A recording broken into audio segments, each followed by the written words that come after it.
Hey, I'm Wes, the Explosion, and you ever hear someone complain about a game being too short? That's crazy to me since my preference is largely for ones that take only a few hours, but hey, I can empathize enough to understand why people would think the opposite. After all, at least AAA prices have become pretty standardized, so wanting more bang for your buck makes sense. Still, I have reasons for the way I feel, and I think the subject on the whole is worth discussing, so why not do just that? I'll even be so gracious as to cover the opposing opinion first, hopefully keeping this fair. Okay, so that I don't look like some ignorant butthole, let's start off with the most obvious plus of longer games, cost effectiveness. Since I'm American, I'll look at this from a US perspective, sorry any foreign viewers, though it shouldn't be too complicated to plug in your own numbers here. Now, the federal minimum wage is $7.25, though it can vary from state to state, so let's look at this from the lower end and say that you're working a part-time job that only makes you $8 an hour. If you buy a $60 game, somehow tax-free, that's 7.5 hours to buy that baby new. That's probably a full shift and a fraction, which is a pretty big commitment of cash from you. While you might be able to be a bit more willy-nilly if you have a full-time, decent-paying job, it still might be the sort of decision you mull over. Now, we'll take a somewhat shorter game like Yoshi's Crafted World as an example. The average playtime for that game is 8 hours, maybe a little more, maybe a little less depending on your skill level. I, for one, am pretty good at platformers. At that length, you're putting in about as much time playing the game as it took to earn the cash for it, a pretty even exchange. Is that playtime worth it, especially if you hate your job? We can take this a step further and say that you really like this game, enough to keep playing even after you beat the main stuff. If you play the post-game as well, now you're up to about 16.5 hours, more than double the work it took to buy it, bringing it now to about $3.50 per hour of fun. But now let's take that a step further still and say that you're a completionist. If you want a 100% Yoshi's Crafted World and get everything there is to get, it'll take you about 35.5 hours to accomplish this. This is getting up there in playtime and is not a bad investment for your hard-earned cash. If you squeeze out every bit of value from the Yoshter, your rate is now less than $2 per hour for this initially pretty scrawny-looking boy, a pretty nice turnaround from our original numbers. So, is Yoshi worth it now? Now let's look on the other end of the spectrum to a truly massive and meaty game, Persona 5, Royal or the original. You play this bad boy through once and you're looking at about 100 hours. You collect everything, about 142. I'm not sure if that includes multiple endings, but if you do need to do another run, well, while you probably could get through a second round faster, I'm still gonna say it's another good chunk of time. With this one, you're paying less than $1 per hour of play. Hell, depending on how much you get into it, Atlas is practically paying you to play this one. Wow, it certainly is impressive. Do I even need to ask whether this one is worth the price tag? Something else in favor of longer games is the question, what are you gonna do once you're done? Most people, regardless of how much they love the game, will not do back-to-back playthroughs. There are exceptions, and I didn't research this, but just call it a pretty strong hunch. That means that a lot of people will have to find something else to play. If you only play AAA and buy new, that could easily be $60 you have to drop. Again. Let's also say that you're the type of person that when you hang with your buds and they ask, what do you want to do? You say, I don't care, maybe, I don't know, to spice it up now and again. You're indecisive and that's fine, a lot of people are. Besides, there's so much to do in the world, how can anyone ever decide? Now you not only have to pony up the cash for a new game, you also have to definitively choose what game that is going to be. An unenviable position. If you had just gone with a longer title, you wouldn't be going through this right now. It would be the you of tomorrow, or next week, or next month's problem. Yet another point in the big guy's favor. Now for one last point. If the game is good, sometimes you don't want it to be done. I remember the first time I played A Hat in Time before the DLC, I spent about 10 hours on it, collecting every one of those damn timepieces so that I could get the most out of my experience. And you know what happened to me when I finally finished that sucker off?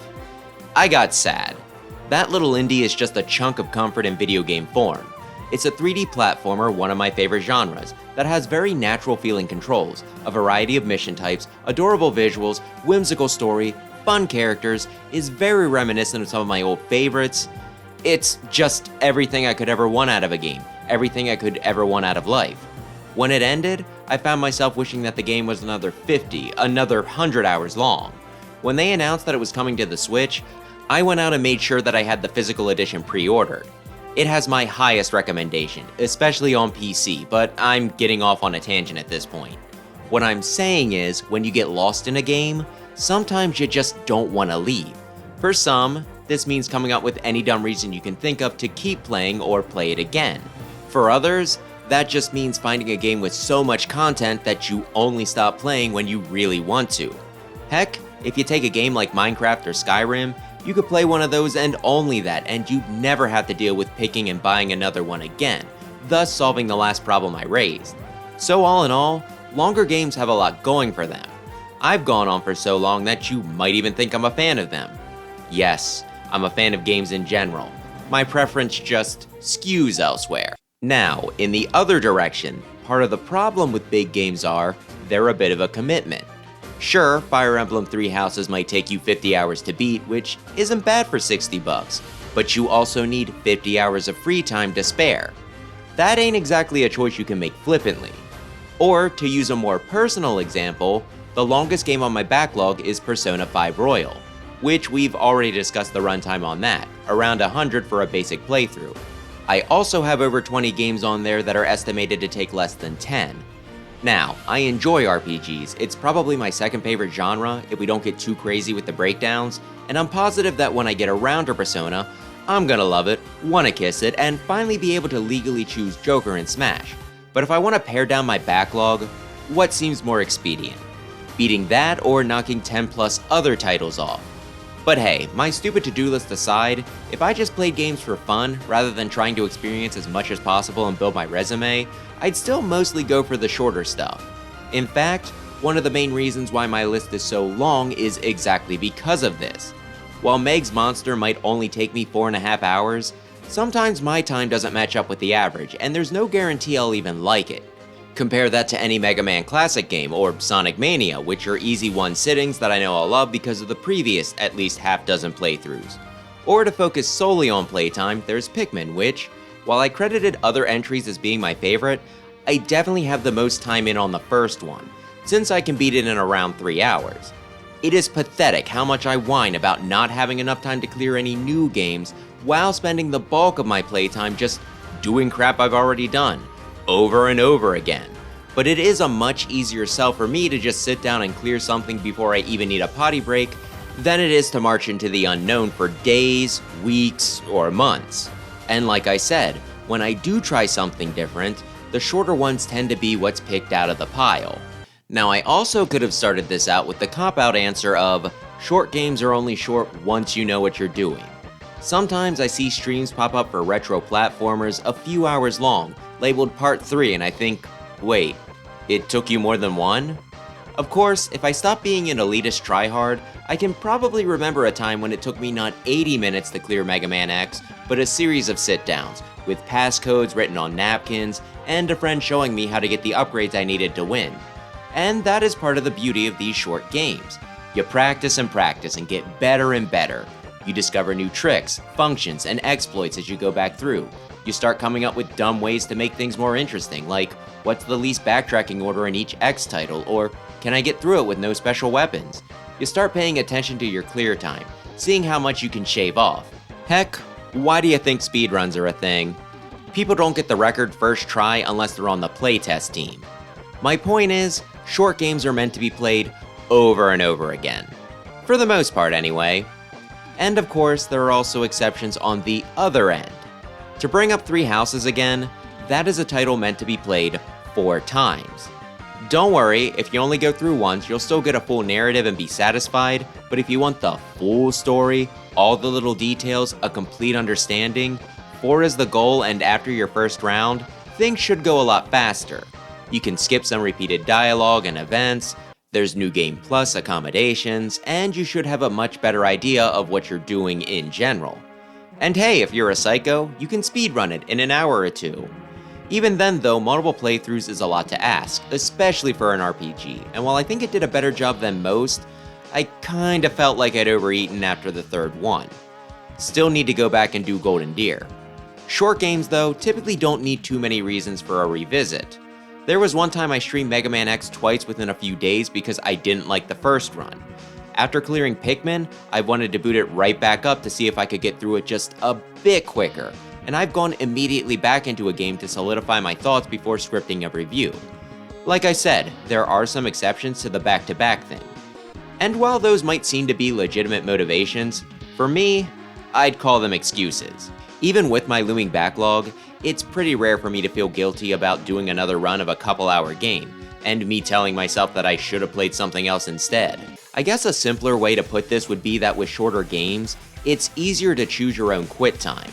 In reference to what I just talked about, it's whether you play a game once, twice, or dozens of times. In broader terms, it's whether you go for that 100%, that post-game, right back into that one level where you missed a collectible, or even just to try a level again to see if you can get a better score. Not that this doesn't apply to bigger titles, you just tend to be more aware of it. If you already played 40 or 50 hours, you have to be pretty invested to keep going for post-game or all the achievements, or the completionist. Giving a short, snappy level another try, though, ain't such a big deal. In fact, these can be almost insidious in how much time they eat up, and games with no real endpoint can be even worse. What's one more round of a fighting game, or some hero shooter, or a cozy game or the like? Some of them might have goals or even a single-player campaign to aim for the end for, but I know I played a lot more of the Versus mode in Smash than I have World of Light or Subspace Emissary. I might be generalizing too much here. There are definitely those that can play a 100-hour game, then either move right into post-game, or even another playthrough, but for me, I like to control more bite-sized experiences allow for playtime. The next point only applies to idiots like me, though hey, I am arguing for my own preferences here. I'm the type that when I buy a game, I intend to get to the credits. For me to not, the game has to either be far beyond what I can do or really dang bad, and even in either case, a lot of times, I'll still force myself through to the end. Somehow. Part of it's that because I spent money, I feel entitled to the credits, and part of it's a stupid sense of pride, not wanting to let the game beat me. So regardless of whether a title is good or bad, uplifting or frustrating, short still usually works in its favor. While there are a few games that I do wish could go on forever, for the most part, a great short experience is something that'll always be there, when I need a quick pick-me-up. Like I've mentioned, no matter how pressed for time I am, I never feel guilty about one more Mega Man X run. On the other end though, if I'm going to push myself through a horrible game, I'd rather be done as soon as possible. This is definitely a me problem. I really should get better about either ditching or banishing an entry to the Hall of Shame, rather than tanking the mental damage. I have so many better things I could be playing, but until I get my head on straight, a problem it will remain. Now even with all of this, the price tag should be worth it. That might sound like it runs counter to everything I just got done saying, and for the most part, I'd say that fun is more important than runtime, especially since, if the game's replayable enough, you could wind up playing a 2-hour game for a lot longer than a 40-hour one. At the same time though, there are those that really kinda take advantage of this. The latest WarioWare, which I beat in 2 hours, should not have cost $50. ARMS really should have had more modes for $60, Kirby Star Allies needed a lot of free DLC before that fell full priced, and well, while I could say the same thing about Sonic Superstars, I would have been mad even if it had only been 10. And while I normally wouldn't go too hard on a 10-hour game, especially one I plan to play multiple times and loan out, it really felt like the Super Mario RPG remake should have had more added for the price. Really singling out Nintendo here, but they are the ones that never put their stuff on sale. Of course, this is kind of its own nuanced conversation. Stuff like the perceived effort that went into a game, like how much was recycled, play a part, just like fun and replayability do. Not only that, but our perception of what's worth the cost of admission has drastically changed. Since short platformers at full MSRP seemed fair back in the day, but if one came out at a full 60 now, regardless of how good it was, people would still question it. Just look at Metroid Dread. I haven't even defined what qualifies a game as short or long here, since different people are gonna have different definitions of that anyway, so I don't have a one-size-fits-all answer for price either. I'm just saying that even with my preferences, there are still those that get me side-eyeing them. Questionably. If anything, I'd probably advocate more for smaller budget titles that are a blast to play, rather than $60, who knows, maybe $70, CEO's gotta eat, that are overly complex, want to monopolize my time, and throw Marvel movie-looking cutscenes my way. Which is why I'm done with AAA and will play solely indie titles from now on. Okay, maybe I won't go that far, but with all that laid out, it's probably not too surprising that most of what I play these days are either retro, indie, or Nintendo titles, some of them falling into two of those categories. I'd rather have one infinitely replayable, small game than a massive one that I'll be playing for months. That's why I'd rather know how fun something is, rather than how long it'll take me to get through it, though I do still look up estimated clear times in order to budget. And while I know others might set a certain threshold for their $60 investment, there is a limit. I remember one developer claiming that they had like a 1,000-hour game or something like that, and they needed to walk that back because people complained that no one had that kind of time. So even if their attention span might not be as short as mine, I do think most people want an actual end goal in a reasonable window, but that's a bit of an extreme example. All of this is just my opinion. While I tried to argue both sides, I don't know how I could have made my bias any clearer. So I wouldn't mind hearing from you. Do you prefer short or long games? Is there a specific sweet spot for you? Mine's 2 to 4. Or are you a dirty fence sitter and want to say that you like mid-sized titles? And regardless of your preferences, are there any particular reasons why? That'll do it, so thanks as always for watching, and maybe consider subscribing if you're into retro games, especially Mega Man. Gotta go fast! Which means no 20-minute levels, Sonic 06.